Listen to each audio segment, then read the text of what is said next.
जय श्रीराम। स्वागत आहे तुमचं सगळ्यांचं माझ्या चॅनलवरती, ज्याचं नाव आहे मराठी ब्लॉगर प्राजक्ता। तर कालचा जो आपला बॅगेच्या चार्ट विषयी व्हिडिओ होता, जो तुम्हाला त्याच्या आदल्या व्हिडिओमध्ये चार्ट स्पष्ट दिसला नव्हता, म्हणून मी कालच्या व्हिडिओमध्ये तुम्हाला पूर्ण स्पष्टीकरण एका वहीवरती लिहून सांगितलेलं होतं की कोणत्या बॅगसाठी कसं माप घ्यायचं वगैरे। तर त्या व्हिडिओवरती तुमचा खूप छान प्रतिसाद आला, त्याबद्दल तुमचे खूप खूप मी धन्यवाद करते की तुम्ही माझ्या व्हिडिओजला इतकं लाईक करताय आणि कमेंटसुद्धा करताय। तर एक अकाउंट आहे गुगलचं, यूट्यूबचं, त्यांचं नाव आहे संतोष गोसावी। तर त्यांनी मला कमेंट केलेली आहे, तुम्ही इथे बघू शकता। त्यांनी कमेंट केलेली आहे की ताई, कापडावरती तुम्ही एकदा समजावून सांगा बॉटम कशाला म्हणतात आणि कसं काय असतं, काय कशाला म्हणतात ते। तर आज मी तुम्हाला डायरेक्ट कापडावरती समजावून सांगणार आहे, कागदावरती न दाखवता। तर कापडावरती तुम्हाला एकदम स्पष्टपणे समजेल की कसा बॉटम कट करायचा आणि बॉटम म्हणजे बॉटम तुम्हाला माहिती नसेल कशाला म्हणतात, तर मी तुम्हाला स्पष्टीकरण देते की बॉटम म्हणजे काय। तर बॉटम म्हणजे आपल्या बॅगेचा जो खालचा बेस असतो त्याला बॉटम म्हणतात। म्हणजे आपली ही जी बॅग आपण अशी उभी ठेवतो, अशी ठेवल्यावरती हा जो खालचा बेस आपला तळ असतो बॅगेचा, हे बघा, याला बॉटम म्हणतात। आणि आपण जेव्हा दोन तुकडे एकत्र जोडून जेव्हा आपण ही अशी पर्स वगैरे रेडी करतो, तर हे बघा, याला बॉटम नाहीये। हे बघा, तुम्ही बघू शकता खालून बॉटम याला नाहीये। तर अशा प्रकारच्या पर्सला बॉटम नसतो। आणि ही जी आपले हँडल पर्स असते हातात घ्यायची, हिला बॉटम असतो। आणि जी ट्रॅव्हल बॅग वगैरे असते, ज्यात आपल्याला डबे ठेवायचे किंवा जड वस्तू ठेवायचे किंवा कपडे भरायचे, अशा बॅगेला आपल्याला जो चौरसचा किंवा रुंदीचा आकार द्यावा लागतो, त्याला बॉटम म्हणतात। हे बघा, हा जो आपण याला आकार दिलेला आहे, हा, हे बघा, याला बॉटम म्हणतात। तर हा बॉटम कसा घ्यायचा, त्याचं किती माप घ्यायचं, कोणत्या बॅगेला कसा बॉटम घ्यायचा, हे सगळं मी आज तुम्हाला स्पष्टपणे एका कापडावरती सांगणार आहे। तुम्हाला एका मापाचं मी बॉटम कट करून दाखवणार आहे, त्याच्यानंतर मी तुम्हाला सांगणार आहे की कोणत्या पर्ससाठी कसा बॉटम कट करायचा। आणि याच्या आधी पण मी जो चार्टचा व्हिडिओ तुमच्यासोबत शेअर केला, त्यासुद्धा मी सांगितलेलं आहे की कोणत्या बॅगेला कितीचं बॉटम आपल्याला लागत असतो। तर चला मग मी तुम्हाला डायरेक्ट कापडावरती दाखवते की बॉटम कसा कट करायचा। तर हा बघा, आपण एक कापड घेतलेला आहे छोटासा, तुम्हाला समजावं, स्पष्ट दिसावं म्हणून कापड मी छोटासा घेतलेला आहे। आणि हे बघा, ही फोल्ड, इथून आपण हा फोल्ड केला। आपण पिशवी पर्स वगैरे शिवण्यासाठी जेव्हा आपण या बाजूने आणि या बाजूने शिलाई मारतो, तेव्हा ह्या दोन्ही बाजू पॅक होतात। त्याच्यानंतर हा खालचा जो भाग असतो, इथे आपल्याला बॉटम द्यावा लागतो, जर तुम्हाला डब्याची वगैरे किंवा मोठी बॅग वगैरे पिशवी शिवायची असेल तर हा बॉटम देताना आपल्याला काय करायचं आहे, छोटी पर्स जेव्हा मी तुम्हाला आता दाखवलेली, त्याच्यात जर आपल्याला बॉटम द्यायचा असेल तर आपल्याला 2 बाय 2चा बॉटम द्यावा लागतो।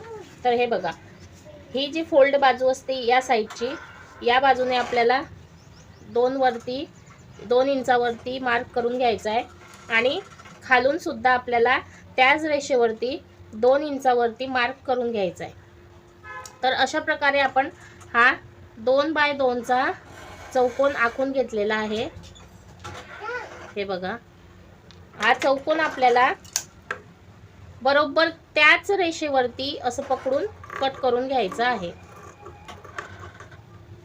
हे बघा, हा जो कोपरा असतो, हे बघा, ह्या इथला जॉईंट आणि इथला जॉईंट, हा जो कोपरा असतो तो आपल्याला व्यवस्थित कट करायचा आहे, जेणेकरून आपल्या बॅगला फिनिशिंग चांगली येईल। हे बघा, हा झाला आपला 2 बाय 2चा चौकोन। त्याच्यानंतर आपण इथून पूर्ण पॅक केलेलं असतं, मग हा जो भाग असतो तो असा घेऊन इथून हा असा जॉईन करायचा असतो। तर मी इथे पॅक करून दाखवते तुम्हाला। हे बघा, आपण इथून हे पॅक करून घेतलेला आहे। आणि हे बघा, हा जो चौकोन असतो, हे याचे दोन्ही कोपरे आपल्याला पकडायचे असतात, हे बघा असे। आणि हा जो चौकोन असतो तो आपल्याला असा स्टिच करून घ्यावा लागतो। त्याच्यानंतर हा आपला खालचा बेस तयार होतो। या साईडने पण आपल्याला तसाच बेस कट करून रेडी करून घ्यायचा असतो। तर हा बघा, हा झाला आपला बॉटम किंवा पर्सचा आपला बेस। तर आपल्याला हा असा बेस तयार करून घ्यायचा असतो।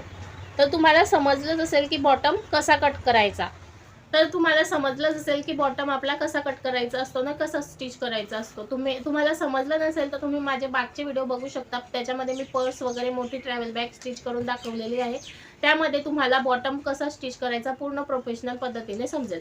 तर ही जी पर्स आहे याचा बॉटम बघा, हा बघा, हा बॉटम या दोन्ही साईडने आपण स्टिच केलेला आहे बॉटम, आणि हा जो रेडी झाला हा झाला बॅगेचा बॉटम, खालचा बेस।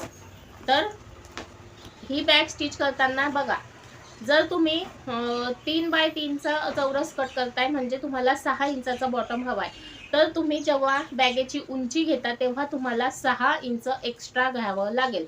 तुम्ही जर तुम्हाला हवं त्या साईजची पर्स शिवायची असेल आणि तुम्ही त्याच साईजचा कपडा कट केला, त्यामध्ये बॉटमचा एक्स्ट्राची मार्जिन घेतली नाही, तर तुमची बॅग किंवा पर्स छोटी होईल। त्याच्यामुळे जर 2 बाय 2चा तुम्हाला बॉटम तयार करायचा आहे तर तुम्हाला कपड्यामध्ये 4 इंच एक्स्ट्रा घ्यायचं आहे अशा पर्ससाठी।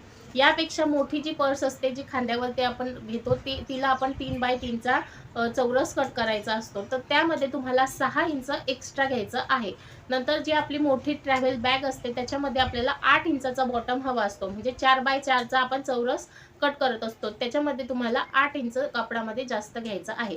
जर तुम्ही एकदम तंतोतंत कपडा कट केला बॉटमचा, त्यामध्ये जो बेसचा जो आपला एक्स्ट्राचा मार्जिन असतो तर तो जर तुम्ही तुमच्या कपड्यामध्ये घेतला नाही तर तुमची पर्स, बॅग किंवा जे काही तुम्ही स्टिच करता ते छोटं होईल आणि तुम्हाला हव्या त्या मापामध्ये ते रेडी होणार नाही। तर हे बघा, ही पर्स मी जेव्हा रेडी केली तेव्हा मी यामध्ये 4 इंच जास्त कपडा घेतलेला होता, जेणेकरून हा बेस जेव्हा खालचा रेडी होतो तेव्हा आपली ही वरची उंची कमी होऊ नये म्हणून। आता मी यामध्ये जर 4 इंच एक्स्ट्रा घेतला नसतं तर यामध्ये 4 इंच कमी करून बघा किती छोटी पर्स झाली असती ही। तर मग हे लक्षात घेणं खूप महत्त्वाचं आहे। बऱ्याच महिला बॅग स्टिच करतात परंतु त्यांना हे सगळं मार्जिन वगैरे माहिती नसतं त्यांना, तर त्या जेव्हा स्वतः बॅग स्टिच करतात त्यांना पाहिजे त्या मापाची तेव्हा त्यांना स्टिच करता येते, त्यांना हेच माहिती नसतं की त्या बॉटमचा पण त्यामध्ये आपल्याला मार्जिन घ्यायची आहे।